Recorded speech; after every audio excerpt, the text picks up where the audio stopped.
We're gonna get this party started. We're gonna get this party started. We're gonna get this party started. It's a Bible reading party. We're gonna get this party started. We're gonna get this party started. We're gonna get this party started. It's a Bible reading party. Hey, oh, hey, oh, hey, oh, hey, oh. Gonna get this party started.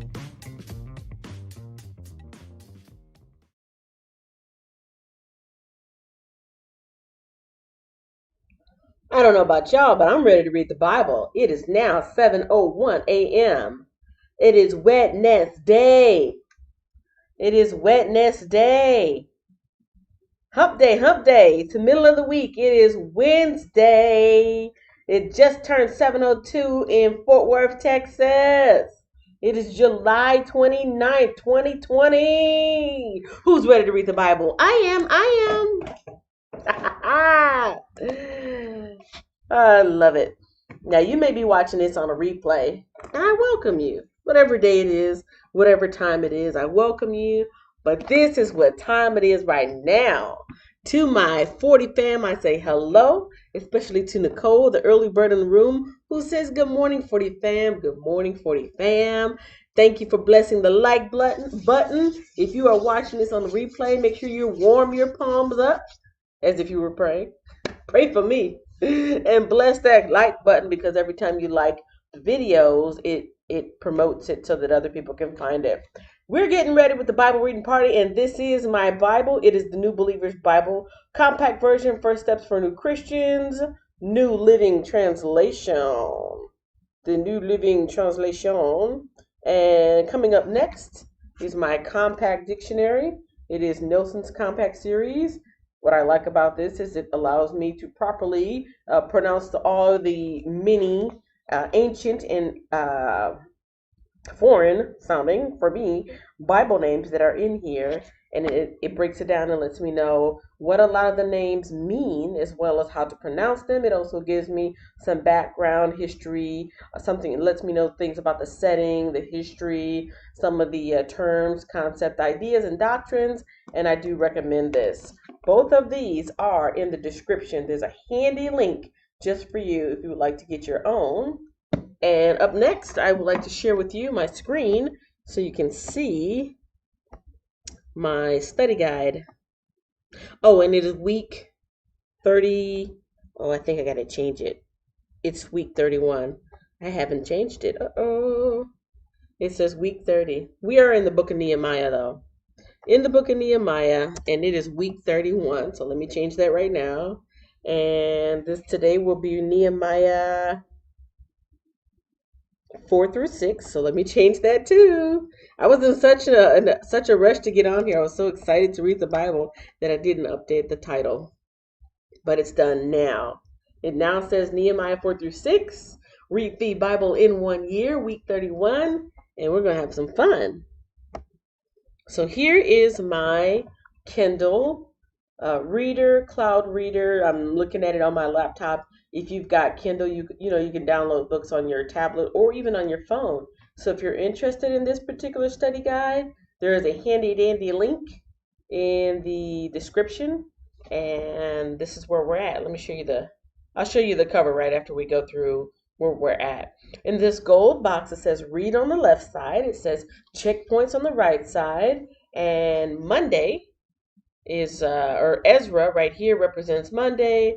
Nehemiah 1 through 3 represents Tuesday. Nehemiah 4 through 6 is a representation of today. Going on down, by Saturday we'll be in the book of Esther, and by Sunday we'll be reading Esther 4 through 6. On the right side, these are the checkpoints. So special things that will be occurring, or things just to kind of keep an ear out for, such as a letter from a king, a nighttime scouting mission, beard hairs. So all three of those have already been covered. Coming up, we'll learn about a dethroned queen, a golden scepter. And this is the week where we're at. Let me go back one page so you can see. We are in week 31, and the theme for this week is for such a time as this. For such a time as this. Last week, the theme was return and rebuilding. And of course, we're talking about the temple. Talking about the temple. While I'm sharing my screen with you and talking about a year, or yeah, reading the Bible in a year. This is the website that correlates with this channel here. It is the Bible in 1 year. Check it out. Let me know what you think about it. There's a few things that are on here, such as the home page, a resources page, a place where you can get or give a Bible, a blog that is updated regularly, and some Bible fun. And I decided to leave the page on the Bible fun today. I created this word search puzzle. It actually works a lot better on a desktop, but you can access it on a mobile, but things get kind of funky with the sizing. So I haven't figured out how to make it perfect, but it's still something to do if you're on your computer or laptop. So we got a word search puzzle with some biblical words here on the side. This right here will lead you to Google search. You know, if you've got kids that you're homeschooling and you would like to print out some Bible related pictures, click on that right here, this banner that I put up, and it will lead you to some Bible coloring pages that you can print out. You know, if you've got kids at home, have something wholesome and faith based for them to color. Also on this page is a puzzle. I'm pretty sure you can just uh, guess what it is. And let's see. And this is another game that I put up. This is Women of the Bible, Word Scramble. So this is one of the women in the Bible. We actually read about her either last month or the month before. You just kind of switch it out around and bam, there you go. It's Hannah. And actually, if I would have showed you the hint, it will show you the hint on the side. I tried to come up with some easy ones, but maybe as time goes on, I'll put some more challenging things on here. Let's see, is there anything else on here? Yes, there's a brain teaser puzzle that I came up with. If any of these questions and answers are wrong, let me know, because I looked them up myself and I tried to make them as accurate as possible using my Bible. So just some fun stuff on here.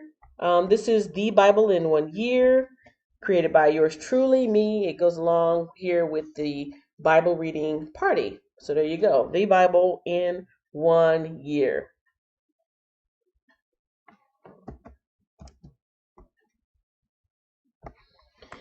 All right, now that we're back, let us do a recap of yesterday, which was Nehemiah 1 through 3.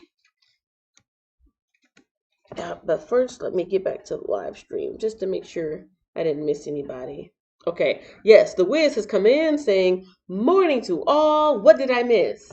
You missed the usual startup, which is me saying, "This is my Bible. This is my dictionary. This is my study guide, and this is my website." And then I saw you. And so really you didn't miss anything because I'm just about to do the recap of Nehemiah. Yeah, Nehemiah. Let's see, this is what happened yesterday. In chapter 1, Nehemiah had great concern for Jerusalem. Now, Nehemiah was the cupbearer for, let's see, that King Artaxerxes, and a lot of the Israelites were able to go back after being exiled. And in Ezra, we read about the temple being rebuilt, and we learned about some things being rebuilt. But then it seems like it all just got messed up again. And this was really worrying Nehemiah. It's like, wow, things are just not going well for my people. And the king, seeing how sorrowful that he was, he allowed him to go back and even gave him some funding to make things happen. And so that's what was going on yesterday. In chapter 2, Nehemiah went to Jerusalem and he inspects Jerusalem's wall. It was in disrepair. It was a big pile of rubble. Chapter 3 is the rebuilding of the wall of Jerusalem. And let's see. Yeah, there's a lot more that was going on. Details wise, they were talking about the different people, the different groups, and who rebuilt what according to where they were located within the city. So that was that. Now, chapter 4 starts right now. Chapter 4, enemies oppose the rebuilding. Enemies oppose the rebuilding. It says here, Sanballat I'm wondering, you know me, I'm wondering some of these names. There's quite a few names that got my tongue uh, like it was training for the Olympics. It was so many different names. I don't think this name's going to be in here, but I'm going to look just to make sure. Hot diggity dog. Sanballat. So that's why I like this. Let me see if I can show you. That's why I like this particular dictionary because it does give like a breakdown of names. So this is the person that I just mentioned in verse 1. Kind of got me thrown off a little bit. But the name is Sanballat. Sanballat. And the name means the God sent his given life. Ooh, that's a deep name. Ooh. Let me read about this person right before I jump in, but to see, well, like a little preview, but I did really just want to look to see how do you pronounce this name? Sanballat. Sanballat. A leading opponent of the Jews, not a helper, but an opponent. After their return from Babylonian captivity, he tried to hinder Nehemiah in his work of rebuilding the walls of Jerusalem. Sanballat's designation as the Horonite probably indicates the town of his origin, possibly Horonaim of Moab, or Beth Horon in Ephraim near Jerusalem. In papyri, that old fashioned kind of paper from papyrus, but it's multiple. In papyri, found at the Jewish settlement in Elephantine, Egypt, Sanballat is called the governor of Samaria. His daughter married one of the sons of Joiada, the son of Eliashib, the high priest. Nehemiah viewed such a mixed marriage as a defilement of the priesthood, so he drove Joiada away. Yeah, we learned about that 2 days ago, or maybe that was yesterday. Sanballat's opposition to Nehemiah's work may have stemmed from jealousy. He may have felt that his authority was threatened by the reawakening of the land of Judah. After mocking Nehemiah and his crew, he tried to slip through the broken wall of Jerusalem with people from other enemy nations to kill the Jews. Nehemiah thwarted his plot, setting up guards from half the people, while the other half worked. Neither did he fall for Sanballat's ploy to come outside the wall for a friendly discussion. In spite of Sanballat's open opposition and trickery, Nehemiah carried out the task he felt called by God to accomplish. After the wall was completed, he reported that even the enemies of the project realized this work was done by our God. So that's a little history on Sanballat, and that is also how you say his name. So now I feel confident in reading chapter 4. Sanballat, Sanballat, Sanballat. Chapter 4, verse 1. Sanballat was very angry when he learned that we were rebuilding the wall. He flew into a rage and mocked the Jews, saying in front of his friends and the Samaritan army officers, "What does this bunch of poor, feeble Jews think they're doing? Do they think they can build the wall in a single day by just offering a few sacrifices? Do they actually think they can make something of stones from a rubbish heap, and charred ones at that?" Tobiah the Ammonite, who was standing beside him, remarked, "That stone wall would collapse if even a fox walked along the top of it." Then I prayed, "Hear us, God, for we are being mocked. May their scoffing fall back on their own heads, and may they themselves be captives in a foreign land.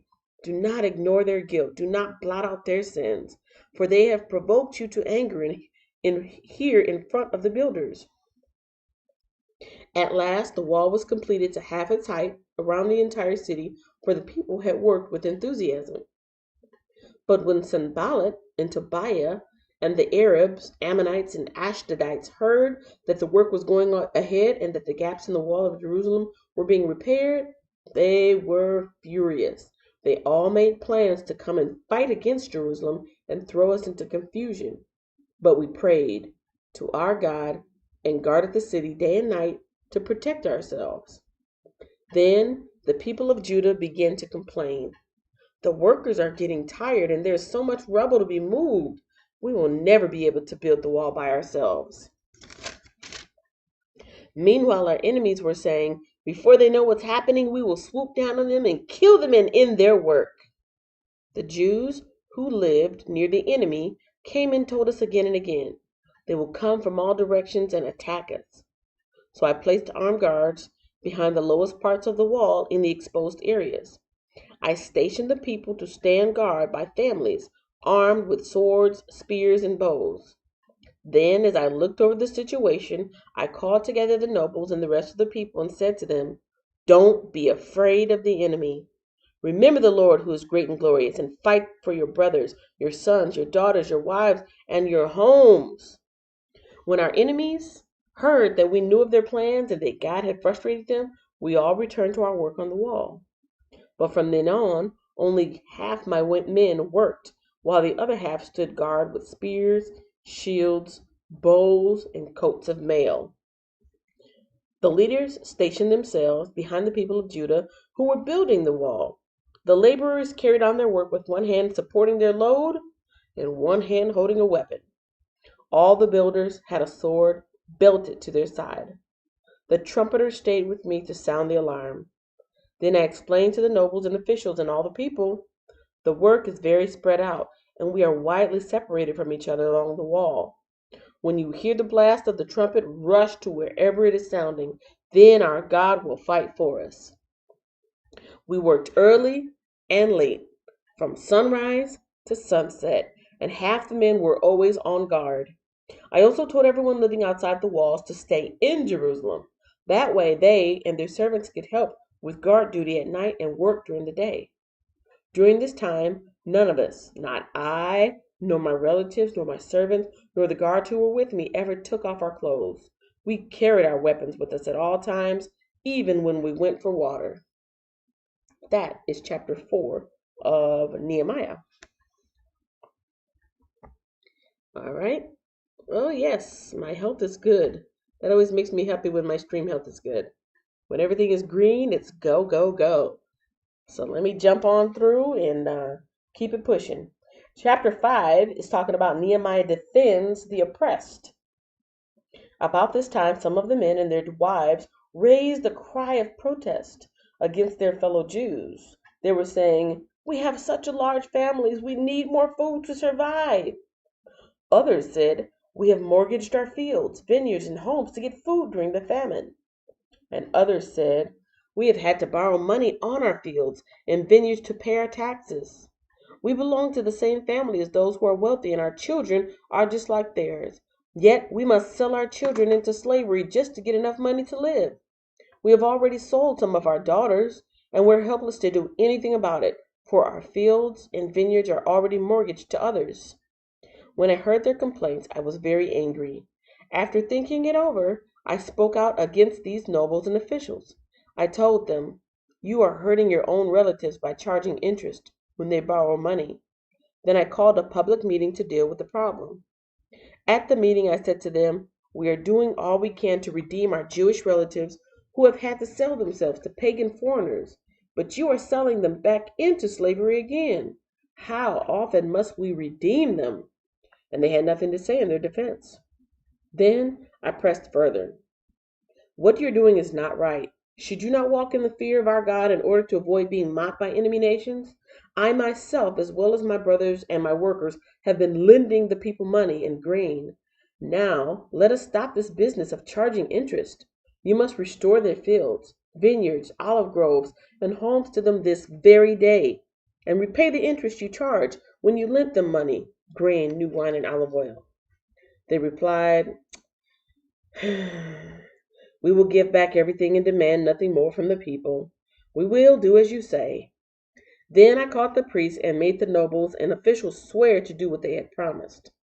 I shook out the folds of my robe and said, "If you fail to keep your promise, may God shake you like this from your homes and from your property." The whole assembly responded, "Amen," and they praised the Lord. And the people did as they promised. For the entire 12 years that I was governor of Judah, from the 20th year to the 32nd year of the reign of King Artaxerxes, neither I nor my officials drew on our official food allowance. The former governors, in contrast, had laid heavy burdens on the people demanding a daily ration of food and wine besides 40 pieces of silver. Even their assistants took advantage of the people. But because I feared God, I did not act that way. I also devoted myself to working on the wall and refused to acquire any land. And I required all my servants to spend time working on the wall. I asked for nothing, even though I regularly fed 150 Jewish officials at my table, besides all the visitors from other lands. The provisions I paid for each day included 1 ox, 6 sheep or goats, and a large number of poultry. And every 10 days we needed a large supply of all kinds of wine. Yet I refused to claim the governor's food allowance because the people already carried a heavy burden. Remember, oh my God, all that I have done for these people and bless me for it. And that is chapter 5 of Nehemiah. Welcome and good morning, good morning, good morning, good morning. Eva Frazier's in the house saying good morning, everyone, and thumbs up. Thank you so much for the thumbs ups and likes. We are moving on to chapter 6, which is the last chapter for today, talking about continued opposition to rebuilding. Sanballat, Tobiah, Geshem the Arab, and the rest of our enemies found out that I had finished rebuilding the wall and that no gaps had remained. Though we had not yet set up the doors and the gates. So Sanballat and Geshem sent a message asking me to meet them at one of the villages in the plain of Ono. But I realized they were plotting to harm me, so I replied by sending this message to them. I am engaged in a great work, so I can't come. Why should I stop working to come and meet with you? 4 times they sent the same message, and each time I gave the same reply. The 5th time, Sanballat's servants came with an open letter in his hand, and this is what it said. There's a rumor around among the surrounding nations, and Geshem tells me it is true, that you and the Jews are planning to rebel, and that is why you're building the wall. According to his reports, you plan to be their king. He also reports that you have appointed prophets in Jerusalem to proclaim about you. Look, there's a king in Judah. You can be very sure that this report will get back to the king, so I suggest that you come and talk it over with me. I replied, there's no truth in any part of your story. You are making up the whole thing. They were just trying to intimidate us, imagining that they could discourage us and stop the work. So I continued the work with even greater determination. Later, I went to visit Shemaiah, son of Delaiah and grandson of Mehetabel, who was confined to his home. He said, let us meet together inside the temple of God and bolt the doors shut. Your enemies are coming to kill you tonight. But I replied, should someone in my position run from danger? Should someone in my position enter the temple to save his life? No, I won't do it. I realized that God had not spoken to him, but that he had uttered this prophecy against me because Tobiah and Sanballat had hired him. They were hoping to intimidate me and make me sin. Then they would be able to accuse and discredit me. Remember, oh my God, all the evil things that Tobiah and Sanballat have done. And remember Noadiah the prophet and all the prophets like her who have tried to intimidate me. Verse 15 talks about the builders complete the wall. So on October 2nd, the wall was finished just 52 days after we had begun. When our enemies and the surrounding nations heard about it, they were frightened and humiliated. They realized this work had been done with the help of our God. During those 52 days, many letters went back and forth between Tobiah and the nobles of Judah. For many in Judah had sworn allegiance to him because his father-in-law was Shechaniah, son of Ara, and his son Jehohanan was married to the daughter of Meshullam, son of Berechiah. They kept telling me about Tobiah's good deeds, and they told him everything I did. And Tobiah kept sending threatening letters to intimidate me. That is the reading for today. That is Nehemiah. Nehemiah.